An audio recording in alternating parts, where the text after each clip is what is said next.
Kita sering banget kan bertanya-tanya, gimana sih caranya kita bisa hidup rukun di dunia yang rasanya makin terpecah belah ini? Nah, kali ini kita akan coba gali dua prinsip penting yang bisa jadi jawabannya. Sebuah kerangka untuk membangun harmoni.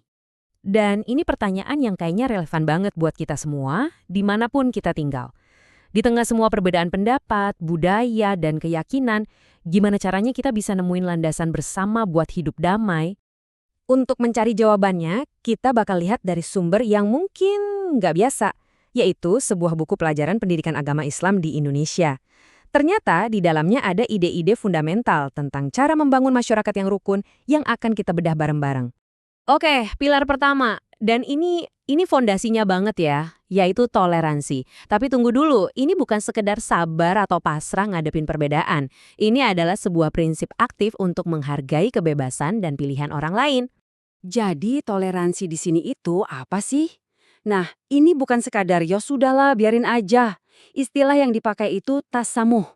Konsep ini jauh lebih aktif. Artinya kelapangan dada, kemudahan, dan secara sadar menghargai pendirian orang lain bahkan saat kita sama sekali nggak setuju.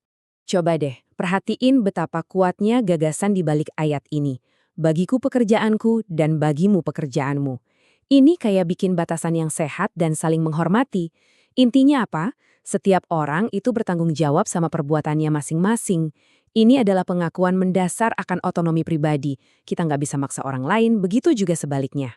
Kalau pilar pertama itu soal menghargai pilihan orang lain, pilar kedua ini, wah, levelnya lebih tinggi lagi.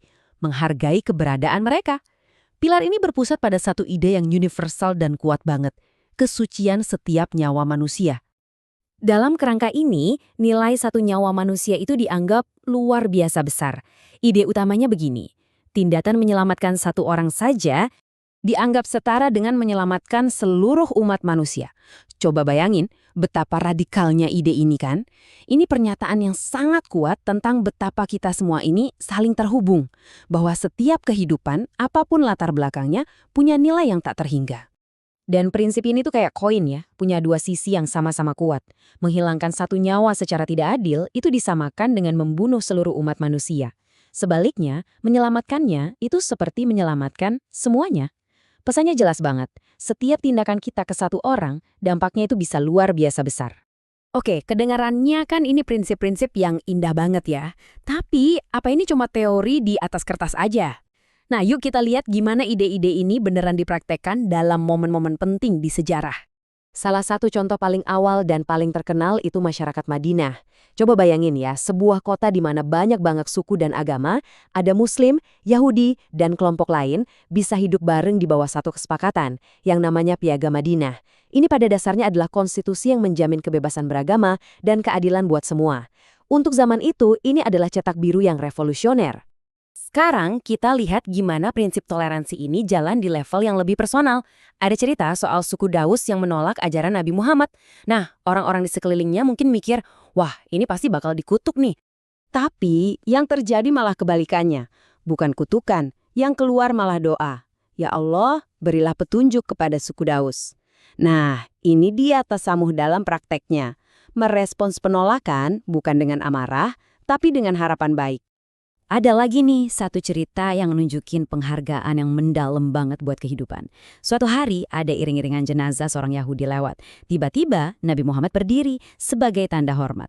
Orang-orang di sekitarnya kan bingung ya, terus bertanya kenapa? Jawabannya simple banget tapi dalam. Bukankah dia juga seorang manusia? Cuma dengan satu pertanyaan itu, beliau seakan meruntuhkan semua tembok pemisah dan menegaskan kembali pilar kedua, bahwa setiap jiwa, apapun keyakinannya, layak dihormati. Oke, itu tadi cerita-cerita dari masa lalu. Keren banget. Tapi pertanyaannya, relevansinya buat kita sekarang apa?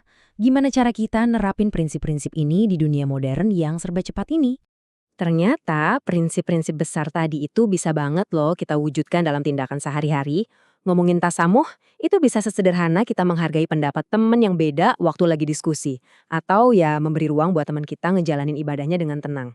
Terus soal menjaga kehidupan, itu bisa berarti nolongin korban bencana, donor darah, atau bahkan tindakan kecil kayak nyingkirin paku dari jalan.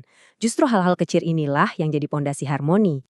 Jadi intinya apa? Semuanya balik lagi ke dua pilar utama tadi. Pertama, toleransi yang aktif, yang menghargai pilihan orang lain.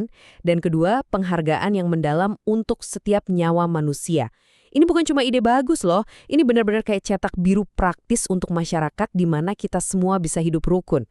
Nah, sebagai penutup, ada pertanyaan buat kita renungkan bareng-bareng. Dari semua yang kita bahas tadi, kira-kira apa sih satu tindakan kecil, benar-benar kecil, yang bisa kita lakukan hari ini juga untuk membangun sedikit lebih banyak harmoni di lingkungan kita sendiri?